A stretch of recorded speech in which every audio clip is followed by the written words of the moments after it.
Everybody get up, it's time to slam now. Come on and slam, and welcome to the jam.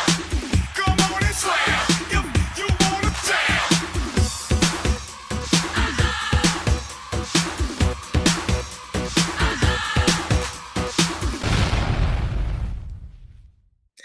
Peace be hatred. Standing still in the midst of the explosive nature of your thoughts is beyond chaotic or even lost. It's like being a POW and not even knowing where to start. Like, how did we get here? How did I become the target of all of your delusional tears? And how did I become the enemy of your soul's ties to all of the lies that you have told? Love well into its decay and far beyond a soul sold, I forgave and forgave until time stamped the options of my forgiveness is too old, well into expired and far beyond being admired. I never wanted to hate you, but damn it, I do, but damn it, truthfully, I don't. I just hate that you wanted me to hate you. So just to piss you off, I still won't. I will still whisper your name unto the angels that I cannot see, whilst still removing the daggers from my back, placed by your manipulation oh so strategically. As I watch you play victim so masterfully, then peek behind corners, wondering if they believe you or if they believe me. Difference between us is that I could care less either way, because I carry receipts like school nurses restock on band-aids, and I am far too scared to hate you, because when karma comes, it won't stop until the debt is paid, and I don't want that bill. So while it's fuck you and how the fuck you feel, it's fuck me too. Because the reality is that for every dagger thrown, it only landed because I allowed it to. I allowed you access that was not earned. And as I stare at my mother's urn, I pray away the disappointment that I know that she must feel. Like, how did I ever let a nigga get this close just because of how in the fuck I feel? Knowing that feelings are the best liars on 10 toes cause crossfires with all of the internal stories that get told. Transactions always been an uneven exchange. Knowing damn well I never liked the games or the way that you like for them to be played, yet still I let you sit down at my chess table with all of your checkers. Stumbling through your words, playing Scrabble, but missing most of the letters, functional only in the energy of deception. You screaming, it's a setup. Still not realizing or seeing that in spite of being out of your depth, it was I that kept you safe by my cause of silence, symptom being protection. Still praying that even though we did not work, this would be your final lesson. Let truth be your actual guide, because if you don't, only death will meet you at the road's end of all of your lies, because at the point, no matter how many masks you own, the truth will no longer allow the wicked in you to hide. Are you safe? Safe for me to be me. See, I have been ripped apart so many times that I fear my own words, and I fear my own existence. I fear being the fullness of me will scare you away, and I need to know if you are safe. Safe for me to ask questions, safe for me to learn what love feels like, safe for me to just be me. Safe for me to just be. Can I be quiet with you? Can I be scared of silence with you? Can I be afraid of the dark with the courage still left to share all of my heart with you? See, pain sings loudly, but my heart is reckless in its pursuits of true and honest love, so it blows right past fear and oftentimes has no idea how to properly steer. So I need to know if I can trust you with the will. Because ain't nothing worse than when a poet can't find the words to express all that is coursing through their veins, all of their story and all of their pains, all of their triggers in a moment. I am lost in this moment. All that I want to hear is your voice to explain why I needed clarity in this moment, a moment where I have previously had all of my tires flattened and the road in front of me ripped away. Can even in fear with you, I lay and just stare at the stars. Will you hold my hand even when this poet has no bars? Will you learn me? Will you keep me safe? Will you keep me safe when it is you that I fear the most because my voice is afraid of you, afraid that you won't hear it, afraid that you won't want to come near it, afraid that you will mistake it for voices from your past and then fear it. So I speak in whispers. I choose loving tones so that your scars won't feel as though they are the only strong when hidden behind the bars that have kept them safe for so long. I am not the enemy, and loving me isn't putting you behind enemy lines. So I ask you again, am I safe with you? Am I safe to ask you a question? For even though I am constantly in fear of your rejection, I press forward. I sing to the courage in my DNA because with futures ahead and pain in the past, I cannot afford to play. So I ask you again, is it safe to ask you a question? So that I can talk my fears away through your responses. I know it can seem childlike, but my inner little girl has been discarded so many times, and I just need to know, is it safe to ask you a question?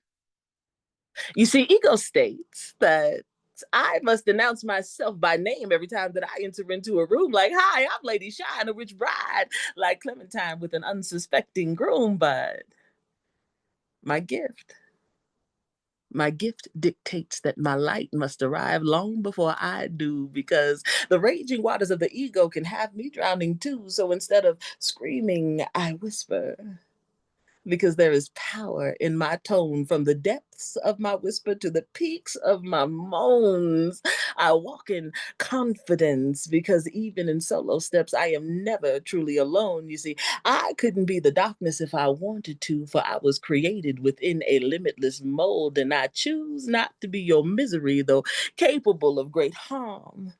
Instead, I choose to be your peace. So finally, my baby, you can disarm a constant creator of love, a rib with a warrior's will to fight. How could I ever be your sorrow song when I was meant to be your light? The great I am. I am the greatness beyond my womb and deep into the spiritual places, because I am not just a creator, I am the map to all of creation, tour guide through true manifestation and the remover of all of your blocks. And yes, baby, all of your hesitations. I am more than just your departure point or even your final destination. I was the dream before the creation of all of the nations and the force behind the breaking of all of the plantations, for I am vision. The third eye decoding all of man's lies, stripping away the disguise of all of man's spies. I am the evidence of breath. And I am the push behind every one of your steps. I am your hopes, removing from your neck the squeeze of this world's ropes. I am the river flowing with dreams, and I am the good soil bearing the fruitful legacy of all of your seeds. I am the wind flowing ever so gently through the wings of doves. Yes, I am, but not only your sister, your wife, your mother, your daughter. I am the proof, the existence, and the being. I am love. It is beyond me how you think it is okay to teach our children to lie to me, to throw a tantrum every time my name drops, to force them both to shower every time you pick them up from me. I don't wonder why they hate me and won't talk to me. It is all because of you, your venom, your poison. So far beyond just words, your hatred has slid into their souls. The insidious manipulation and brainwashing has taken firm hold. And for what? To prove a point? To show that you were the better parent because they turned away from me? Did you ever once consider the toxic effect this has on them? You have filled them with so much venom it seeps from their eyes and poisons their minds. So they now create the same toxicity within their own lives. Our daughter has disappointed you now as an adult, and you have the audacity to blame me. I have not seen or heard from her in years, yet I am to blame for what you see as treachery and betrayal. Did you think they were stupid? Did you think you could really control their thoughts? Perhaps your son drinks the Kool-Aid to keep a roof over his head, and your daughter may have for a time, but she was always smarter than you. She said the one thing you could not accept, threw it in your face like the tantrums you threw in hers. She walked away, an orphan of her own choosing, too convinced of my villainy to come to me. She stepped out of your home and out of your life like you forced her to walk from mine. It is beyond me how your poison is my fault. Can you not see how far beyond words your treachery has reached? No, I suppose not, since you could never see my escape as anything but betrayal when in fact I left to spare your life. And you are only alive to this day because I found peace. You feel that? The power of centuries humming in my veins, the weight of reincarnations on this very stage. Every note carved by pen and blade, it's how I remain unscathed. My soul remembers the wars it fought to exist, the flames it walked through to glow like this. Here I stand, now an alchemist, a creator, a goddess bitch. I'd hate me too. For you cannot disrupt what is divine. I've danced with my demons and dined with gods that match my compass, rhythm, and rhyme. Born from the mead that makes scribes, I'm the product of what happens when worlds collide. The DNA of forbidden text lost in time, ink that refuses to fade, etched under skin this fine. I'd hate me too. I'm the aftermath of 1,000 deaths, blood of stars carved into my flesh, the child of blackened quills and elements, snatching heartbeats and stanzas clips. My name is a spell, only the brave dare utter it. As magic spills from my fingertips, reflecting all I've become, a goddess who doesn't apologize for the darkness she's embraced and anything she has done, the light she'd mastered while having fun, the chaos she commands, the village origin story she's begun. I'd hate me too. I'm the ashes of my enemies with a bite of steel, reborn from cosmos I had to steal, a goddess of grind, forged raw and real. I took the hands of time and made that nigga kneel. Brick by brick, I built this shit from a molten core, fought shadows, swallowed flames, begged for no encore. Each death a debt, paid it, then politely asked for more. Call me stitched up scars in a crown of gold, a blueprint rewritten, too bold to fold, a tale of guts and glory, the legends retold. And plus, I never get old. I bled for balance, now I never fucking lose. Shit, I'd hate me too. You keep asking me what's in the box. Like you have some right to pry open my pieces, put labels on my corners, tape them up with expectations and assumptions, like you can seal my shine with cardboard and closed minds. You want me to fit neatly inside perimeters tucked into tiny lines of should be's, oughta be's, will never be's, but I'm not here to satisfy your schemes of smallness. In your eyes, I'm fragile. Something needing bubble wrap and boundaries, fickle thing to be handled with caution, as if my spirit could shatter under weight of your jealousy. Look closer. No. Look with eyes wide open. I'm not the breakable one here. I'm the fire that scorches, the light that spills over edges, the blaze that doesn't wait for permission to burn. What's in the box? Baby, nothing that can contain me. Not your fears, your prejudice, your envy, your delusions, not the bricks you try to stack around my blessings, thinking you can build walls high enough to block what's been promised to me by God. How dare you? You can't box in glory. Can't fix in favor dripping from my skin like golden honey. Block shine protruding from my pores. My flow won't be stopped by your small minded borders.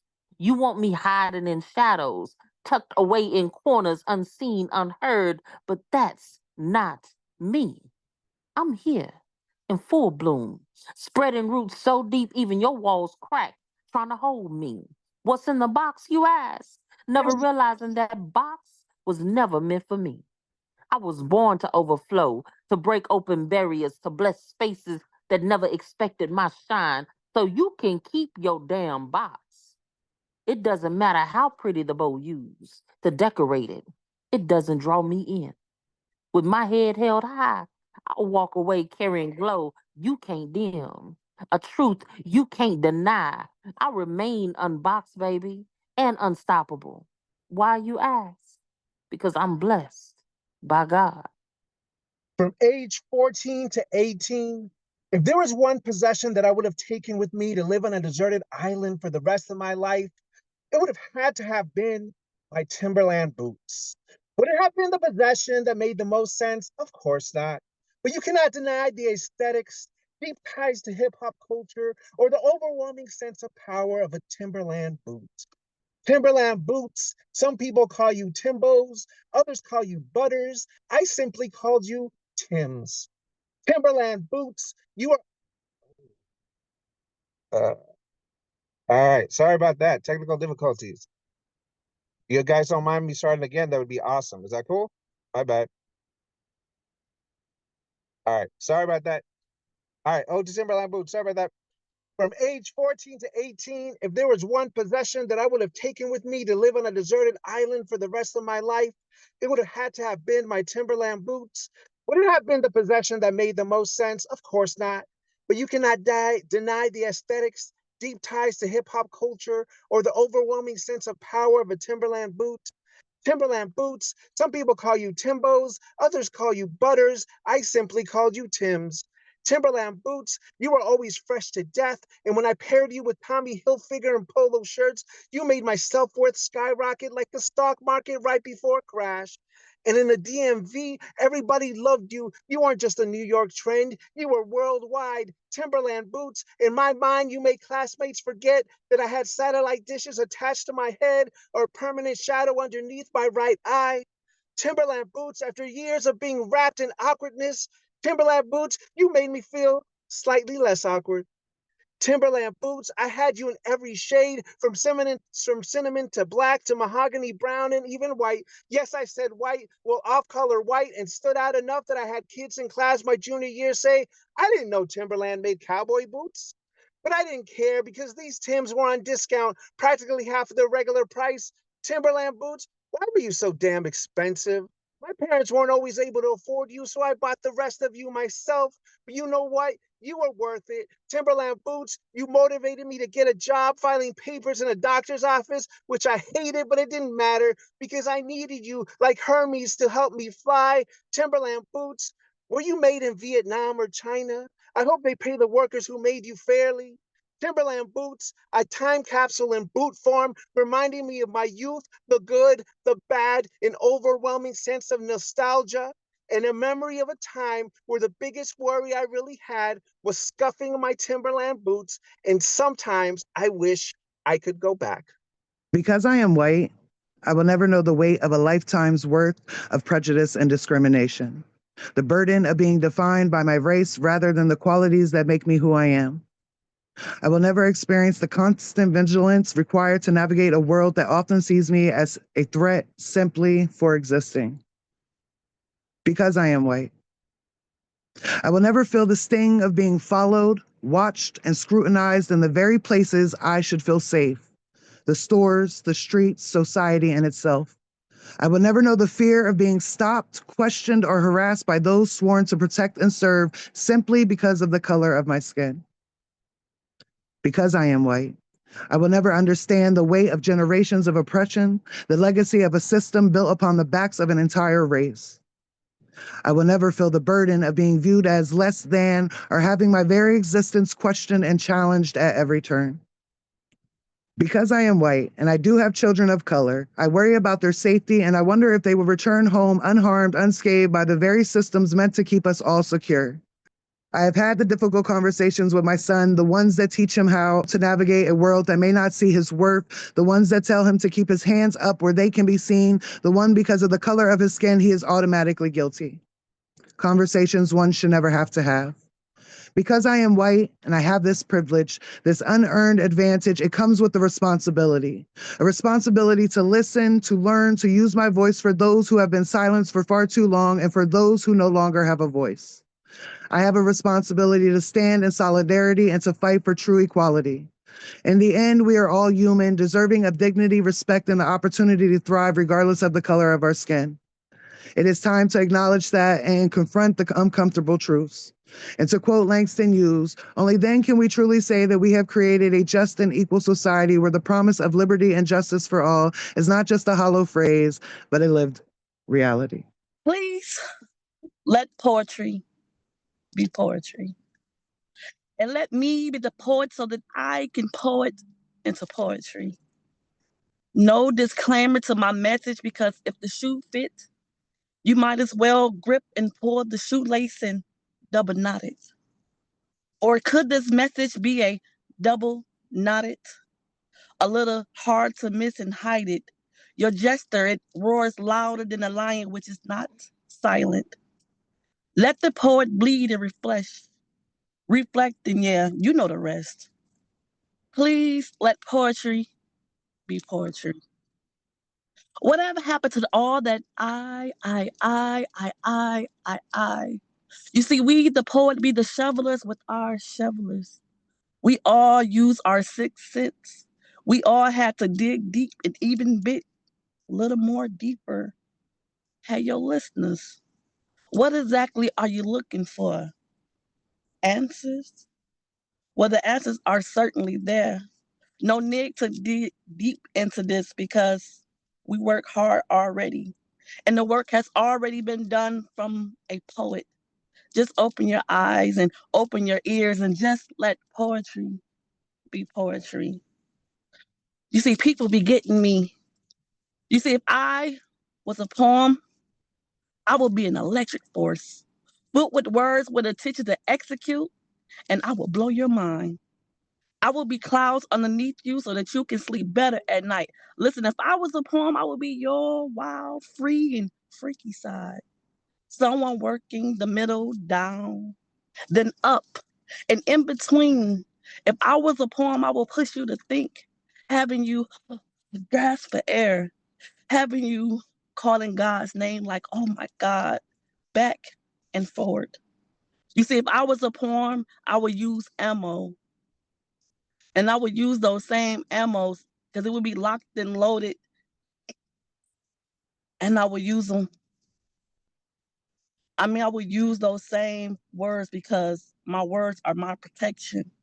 And with this S on my chest, my words would be a force that can't be reckoned. If I was a poem, I would be fluid, be infused to influence the human eye, the human mind. My fluid would be in you, and in you, and in you, and in your pen.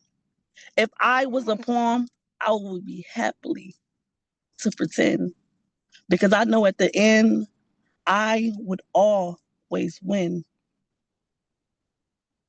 If I was a poem, words would guide gracefully off my mind and on my chest and off my lips, sighing, inhaling, delivering those electrifying words from my soul, singing true melody tunes. If I was a poem, you would love me. If I was a poem, you would hear me. If I was a poem, you would face me. And lastly, if I was a poem, you would know me because you are me. It takes all 19 bones to grip these verses, and the remaining 8 to bring them to life. My hands were made for conception. The first 2 bones are crucial to coordinate precise performance while penning periods. Could be as small as a point or as massive as an era. The thumb has to be strong enough to build both. Wrists mighty enough to wrangle wild bulls. Sometimes they feel like Jacob, wrestling angels and secrets bearing horns, holding on to dear life. Like a mother, soothes a baby, and a reaper holds a soul. Like the next three bones that possess the greatest degree of sensitivity, the forefinger fosters foresight forward fear-mongering fiction or formidable act. It takes all 34 muscles to crush the demons and nurture the child, to capture them in a pen and throw the book at them, exercising power and precision, to breathe life into ink and death into monsters. Some people call them words. My hands call them worlds. Nerves work to build imagination, to experience touch, temperature, pain, and pressure. I use these ligaments to stabilize these tools. These blue-collar working-class fingers working overtime, sculpting keepsakes to gift dead trees so they don't die in vain. Unleash the stories and the grain. They sacrifice their ligaments for this pen, lives for this glory, this undying story, limbs for this sixth sense assigned to create realities from abnormalities. It takes the entire network of muscles, nerves, connective tissue, and blood vessels, both, to kill a villain and build a vision, and all 27 bones to ensure my hands were made for birth. It's crazy how I view causing lifespans, the circumstance of moving through my hands. I gave it. I gave faith a chance, and with the many softballs I pitched, 1, 2, 3, you out on the possibilities, the storms, the congratulations, the mourns. I'm excited, I'm scoring. And with that one hit or that bat hitting that ball that had, who are you? It smacked me in my face, brought me back, put me dead in my place. And that one hit on that bat hitting that ball, the believer, the controller, the pitcher, it just brought me back to my identity. So yeah, I gave it. I gave it back. And moving to my destiny that profoundly made love exist, I gained my existence back. If you kill a CEO, it is considered an act of treason, terrorism. And I question, who is terrified? When children hide under plywood desks, figure painting on wounds to look dead enough to live. When those chose to serve and protect are afraid to enter the building. When we have nothing to fear but fear itself, and fear looks like a millionaire laid out on a Manhattan sidewalk, but not like a baby laid out on a jigsaw puzzle floor. Fear will have you thinking living is for the rich, while surviving is for the poor.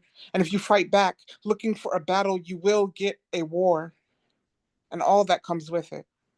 The oligarchy is an atom bomb set to destroy our children, mass casualties in a war we welcomed. The next school shooting, our Gettysburg, never to be addressed. Terrorism is the belief that the truth will set you free, and then sweeping that truth under the rug, as if to say, to dust we will return.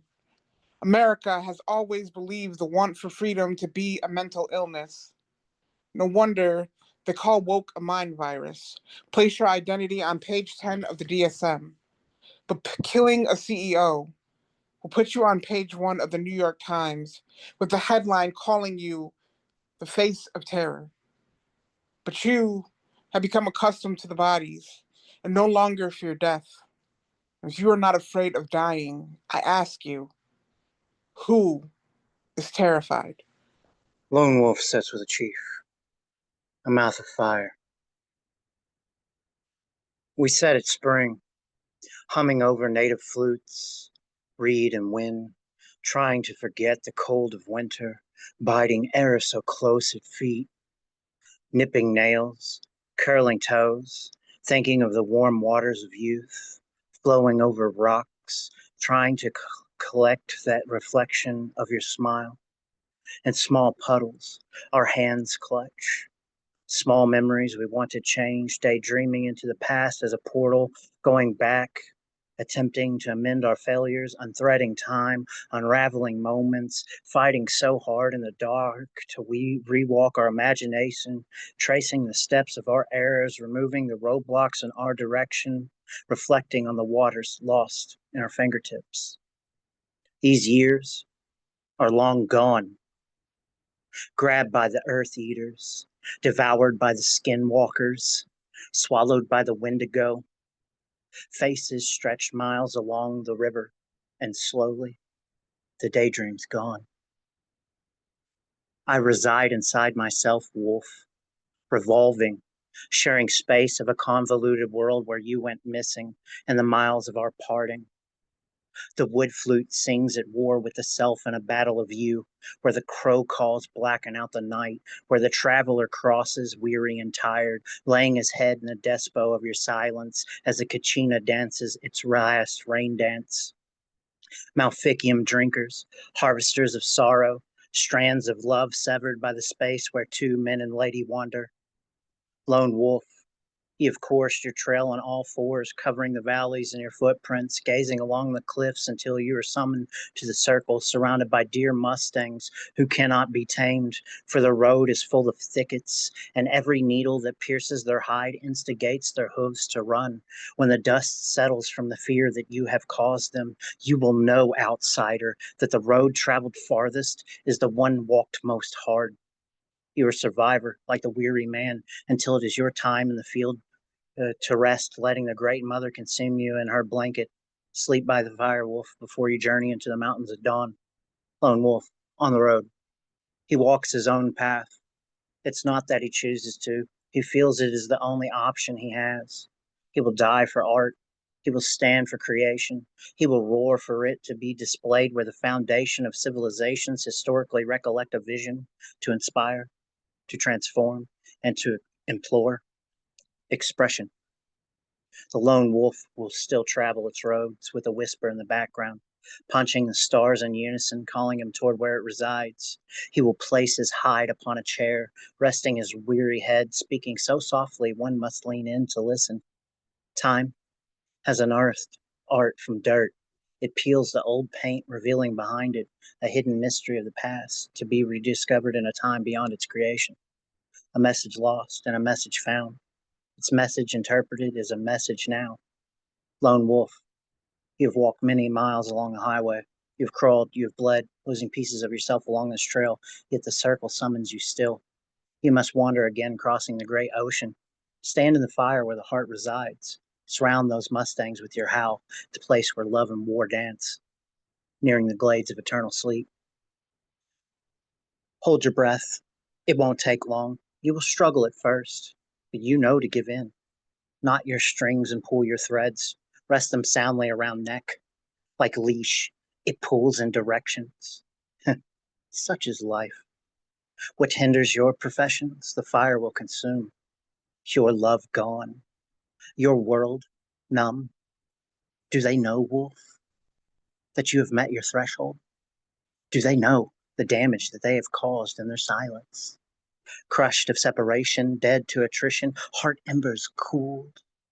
Yesterday's blur, drawing days longer, for you are lost on your trail, weary wolf, falling to the exhaustion of the road.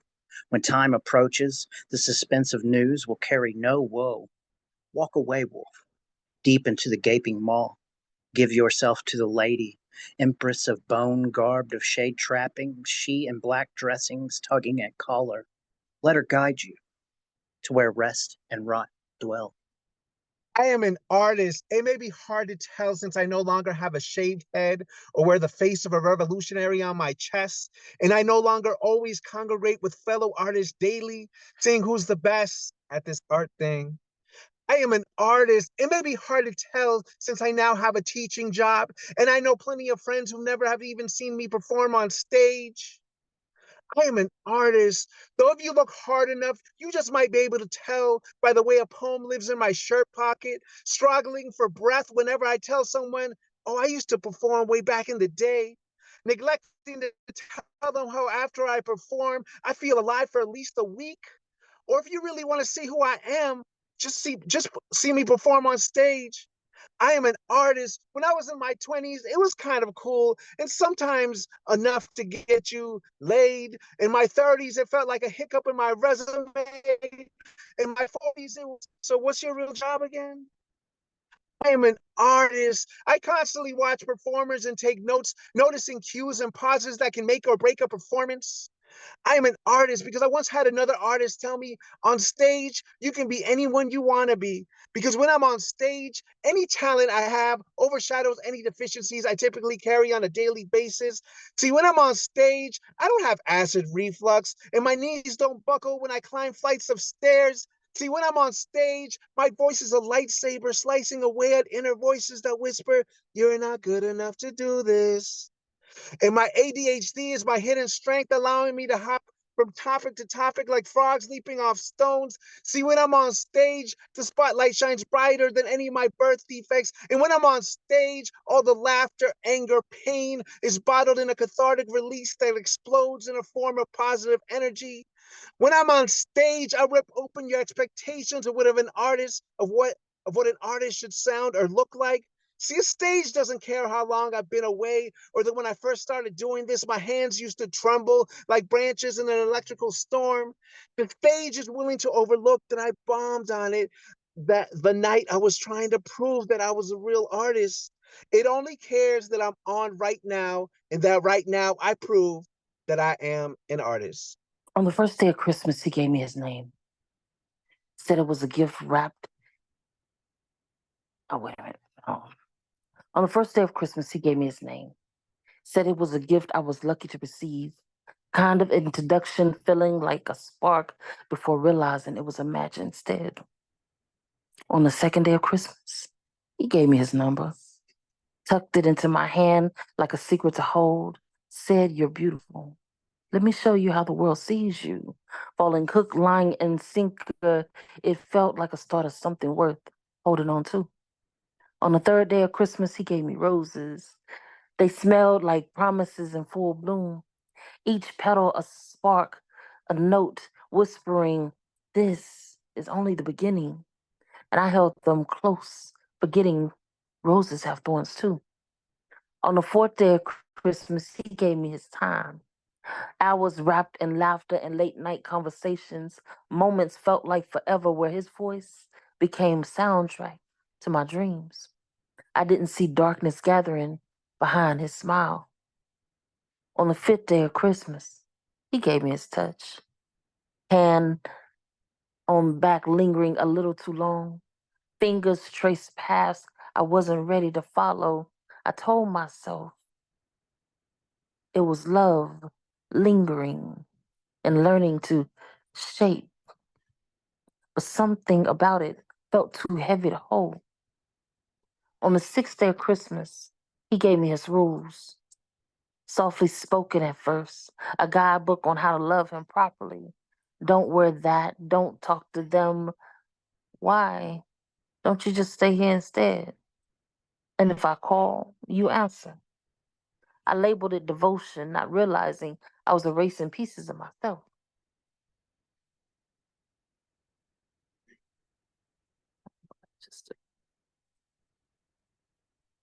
On the seventh day of Christmas, he gave me his temper, unwrapped in middle of conversation, words sharp enough to cut through air like butter. He softened it with apologies so sweet they tasted like forgiveness on my tongue, making me forget damage was done. On the eighth day of Christmas, he gave me isolation, gift disguised as love. Why do you need them when you have me? They mean you no good. Friends become faded photographs, family turned into voices fading into the wind. I told myself I was his world, not realizing I was losing mine. On the ninth day of Christmas, he gave me silence, kind that wasn't golden but cold, punishment for questions I didn't know I wasn't allowed to ask. His quiet wrapped around me like a noose, and I learned to swallow my voice just to keep the peace. On the 10th day of Christmas, he gave me fear, a sudden grip on my wrist, a look in his eyes that felt like a reaper's last call, and a voice louder than I'd ever heard before. I told myself it was one time thing, but sometimes love comes with thunder. I just wasn't prepared for the hailstorm after. On the 11th day of Christmas, he gave me rage, unleashed in fragments, each piece sharper than the last, bruises becoming punctuations to his sentences, and I wore his anger like a cloak I didn't choose. Every I'm sorry felt like glue on shattered glass, and I held on, hoping it could still hold water. Found myself slipping further between the cracks instead. On the 12th day of Christmas, he gave me survival. Not as a gift, but as a battle fought to win. With a bloody nose and a busted lip, I found my way running to the door. Each step to freedom, my soul screamed louder and louder, finally breaking silence. My scars became my verses, and my war cry. Memories turned haunting in my course. Just as my hand reached the door, I heard a click, and before I could turn my head, he pulled the trigger. Emotional storm brews, regret and anger stews. Words made of sharpened daggers find home in a heart sheathed. Warfare within, past to now. No clear path to reconcile how to take another step, another breath. Stone-faced and determined not to show how his heart bleeds and wants to flow in wails and tears and overwhelming emotion. I see you standing there, motionless and laid bare, dam crumbling, washing away, trying to remain like stone, unfeeling, waters rushing beneath, heart reeling. I lay my hand upon your shoulder. The last of your resolve shattered, feel as if who you are never mattered. You turn and fall into me. Though I am not your rock, I stand firm and hold you up. Your tears and anger lightning through my soul, a tempest that has broken you, threatens to break me too. So I hold my breath and hold my tears. And in wails and sobs you unsheath daggered words, macerated swords, meant to make you bleed out life. Slowly you begin to breathe again, one wound at a time, healing into tender scars. Moments of calm are now real, not just the eye of the storm waiting for winds and rain to blindside you. You stand again confident, glowing, that you can weather any storm and heal from any wounds because you have learned to lean on friendship and trust, vulnerability, the path to peace. Work's been rough this week. Now I need you rough in me. No apologies, no pleasantries, just a man in uniform handling my deliveries. The way you stand, solid as oak, every word you speak feels like a stroke. Your voice, honeyed and deep, a bass line I want vibrating beneath these sheets. 'Cause you've been in my head. I'm dying to make your mouth my bed. Tongue laced with poetry I want unsaid. Write it on my walls with that throaty prose. Give me a sonnet so filthy it ruins our fucking clothes. I see you holding that package, handle it with care. Fragile, but ready to tear. Open. The door's unlocked. No need to knock. Step inside and let me be your clock. Tick, tick. My hands on your time. Delivering overtime while we cross that line. You're the postman I've been waiting to meet. My letters unread, but my lips unsealed and sweet. Slide your words into my mailbox. Let your vowels drip. Every consonant a kiss on my tender grip. You see, this house is lonely, waiting to moan. You, my foundation, I'm your cornerstone. Come through these walls, echo your name. Furnish my body, don't leave it the same. Each stroke of paint, each nail in the frame builds a love so raw it'll never tame. You're my handyman, my architect, my muse. And tonight you're the only blueprint I choose. I see a dick gleam from my spit and my knees weaken. Your uniform pressed, oh, I'm barely breathing. Let me salute you, sir, as you stand at attention. Undo your tie, ease some of my tension. Unbutton truths spill between us, the perfect storm of lust and trust. I'm a house with doors wide open, but only for you. My one chosen token, lay the foundation steady and true. Frame this desire, nail it through. Your work tools sharpen my fire, each screw. You twist, sparks new desire. Signed, sealed, and delivered. You've built a haven that makes me quiver. Home is where you are, and tonight I'm home. Not just my body, but my soul. So bring it all, rough, smooth, unrefined. Because tonight, baby, this house is fucking mine. Because my art is not tied to linen decorated with dead presidents, part of me feels like my steps on this path are unbelonging. I don't care about the celebratory notes that honor them. I just need the dead to make in order to make more life. Nothing ruins this rat race like cheese. Nothing runs this rat race like cheese, despite the stigma. Art isn't free nor is it cheap. It's no wonder the artist starves in a place where currency is of no value to them. They're valued on the currency they can produce. My thoughts huddle around the station of transportation from fiction to nonfiction. They don't discuss how much money the banker salivates over, how much glow makes the wolf of Wall Street howl to the moon. My mother did not name me Rumpelstiltskin, which means these hands were not made to spin hay into gold. They were made to spin gifts into life. Somehow, I still owe him my firstborn child, an impossible feat as these feet be chained to debt. The slaver says I owe them life just for being born. So they will steal the time I have on this earth, spend it trying to find ways to pocket more watches and hourglasses. It's the difference between running and clawing your way to the next step. Stunted growth by greedy stomachs, morals no longer hold their weight in gold. This art is everything to me. More important than being able to eat, it's being able to breathe. But this world is tilted on its axis from gluttonous hoarding resources. Will crush anything resembling a dream as long as it isn't attached to a dead face. Existing has become a business, and there is no room for life and profits. Itsy bitsy spider crawled up the water spout. Down came the rain and washed the spider out.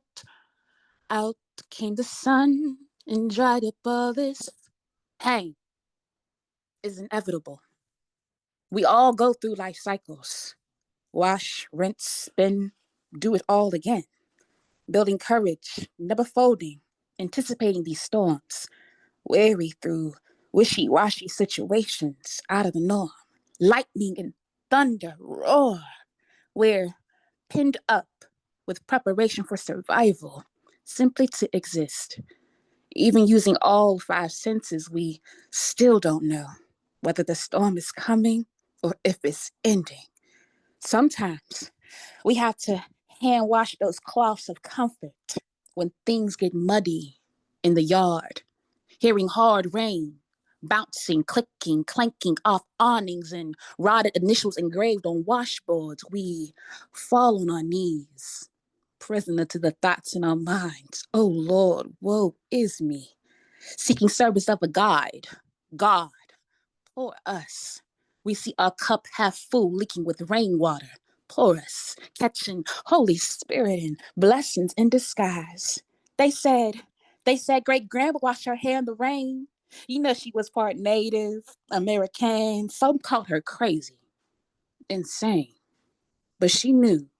She knew the power of healing and cleansing in the rain. Through her pain, she rained. I wonder if her prayers are what keeps me going. Because I done been on this wash cycle on repeat, soaked in triumph and tragedies. I could swear she prayed for the 8 worldly concerns and me. 4 hopes balanced by 4 fears. I've seen so much over the years. Happiness and suffering, fame and insignificance. After living a loving life and losing it all, I question my identity and my existence. It's crazy how much your life can change from other people's decisions. Receiving praise while bearing blame in hopes of obtaining an ounce of peace. Applying pressure of points of gain, running those cycles repeatedly just to maintain. Thinking about the things you've lost in vain. As above, so below. Veins rooted in earthly turmoil. There's a balance that comes with it tenfold. Planted seeds of resilience with tears needed in soil for watering the things in life meant for me. The pursuit of perseverance lets me know great grand's prayers are persistently working through life's spirals, set for the sun to shine. I'm reminded each time my tears dry. Out comes the sun and dries up all this pain. And the itsy bitsy spider crawls out the spout again. My mystical child, so mystic and enchanting. Sister Stone, the hieroglyphic numeric logic of magic. Winter storms, the winds of water.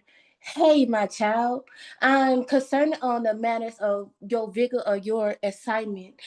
Oh, Miss Child, so bold and free. I send wind blends, signals to your vessel, ringers to your hearing, knowledge to your temple, and wisdom towards your actions. Oh, Miss Child, so love and true, so past the conference of the greatest power that's within you. Zip line the borders that's blocking. Shake shift the winters of frequency and grab hold of every love you created. My mystical child, you know what to do, conscious the wishes that came true. Walking among the nebula constellations, in between the stars, I see the planets of different dimensions. In amazement, my eyes glaze with excitement when I reach for a star to grab and hold it to my cheek. The instant freeze of space seems like a warm embrace of belonging. I can no longer hold back this feeling of home. Don't wake up. Enjoy this a little longer. Don't wake up. But poof, my eyes open and the dream is gone. The moments of this life seems out of place. The sky is becoming all of us to face, but not above me, but more like a friend standing next to me. As I look around, I find city smiles among the clouds, telling me to return and be free from these planes. Heat from the sun filling these bones, inviting relaxation, radiating through my skin to say, "You're welcome. Hope you enjoy my gift." Sleep comes and I step away on a journey to the universe as different planets speak to me calmly, saying, "Welcome back." Wonder crosses my mind as I reply thanks and then spin into a vortex of blissful peace. What is speaking through these dreams of mine? Where am I supposed to be? Thinking through the vexation, there came a shocking revelation. A time here was supposed to be short, no longer than some days. It's time to go back to the universe and reclaim my place in space. Ma, um, Mama, um, what is therapy? Why isn't it for black people? Personified potatoes that read ink blots aren't a thing where I'm from. My mama said we need those to make ends meet. Ain't got time for breaking down, pray, and sprinkle a little lorries on that struggle to mascot issues. Don't let the smooth taste fool you. We tough. We test the strength of grins every day, bearing the weight of brooms that feed rugs, dirty laundry always locked away in buried caskets. We grew up in homes with Vegas rules. Spin, click. Don't mind me. I'm just trying to rush away this pain I can't talk about. Who is trauma? Who is anxiety? The boogie beast I should have been taught about before we crossed experience. Spin. Before I learned their names, before finding out they are Siamese twins, connected at the trigger. Click. With hairpin depression. Click. I just might click. I think it would have been a good idea if someone warned me about this runaway landmine strapped to a powder keg on wheels, hell-bent on imploding me into a rocking fetal position. Add bullet, spin, click, slice, pretty red bead. At, at least you might be able to escape. At, At least you might be able to remember what God sounds like. The only time I hear him is when I hug my children. Bandage, please. Come to think of it, I've known the twins for a while. We used to be childhood friends until they taught me how to forge thoughts heavy enough to juice innocence from my joy. Spin. Callous enough to pick the bright from my eyes, click, squeezing away my smile, the real smile, the one we all used while smelling like outside. Popsicle jokes on our lips, blow pop colored tongues back when I dreamed in finger paint before finding out envy comes in purple too and sometimes makes up secret handshakes spin.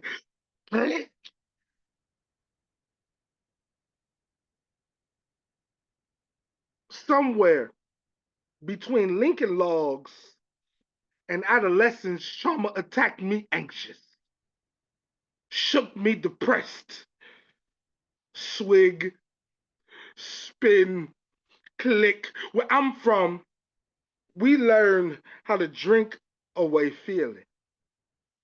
Fight before love, fuck before healing. I'll hurt you before you hurt me. Hot hands, bloody knuckles, swig. These dead bodies don't get marches. Spin, click, we be marksmen of insecurity. Broken is a badge of honor. Looks like tough skin projecting broke on broke. Can't afford it, but at least we ain't got roaches. Yo mama on crack rock. You ugly, you black, you stupid, and them ain't them brand name. It was easy to lie to us. Say it was all in fun, but sticks and stones do more than break bones. For many, they broke spirits. Click. Ma, um, mama, um, when daddy left, was he running away from therapy? I mean, mental health, mental health must got a stinger on it. I mean, stigma must hurt. To the girl who has everything, I offer you this. In fact, I double dog dare you to let someone else love you. To learn what happens if you circle yes instead of no. You know that feeling when you give out your real number because some part of you likes chaos? Because deep down, there is a little girl who's already picked out her wedding dress, knows who her maid of honor is, whose father gave her up too soon, and maybe that is where you learned love. And it doesn't always last forever. But let someone jumpstart the butterflies in your abdomen and then build a garden to let them free. Be free and wild, like nature intended before society threw shackles at your feet instead of rose petals. Dance in the moonlight and make sunlight jealous. Can't nobody glow like you. Can't nobody bend and break and bend and break and bounce back like you do. Rubber band love. Wrap yourself so tight it wrings all the negative thoughts out of you. And then let someone fill you back up with affirmations and support. For once, be reckless. Place your heart in someone's potter wheel hands and be molded into their everything. Because you are everything and nothing short of worthy. So please, let someone love you. I dare you. I smile because it is the perfect mask to hide my pain. It catches the blood falling from the stab wounds in my heart. It's the tape that keeps me from falling apart.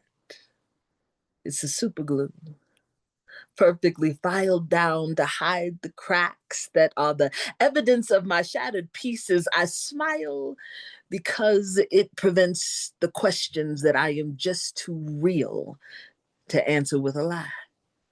See, my smile is the perfect brick wall for me to hide behind. Real it is, but false it sings. And it sings like a siren to hide the broken melodies of the scratched records that were damaged long before the last song was ever so painfully recorded.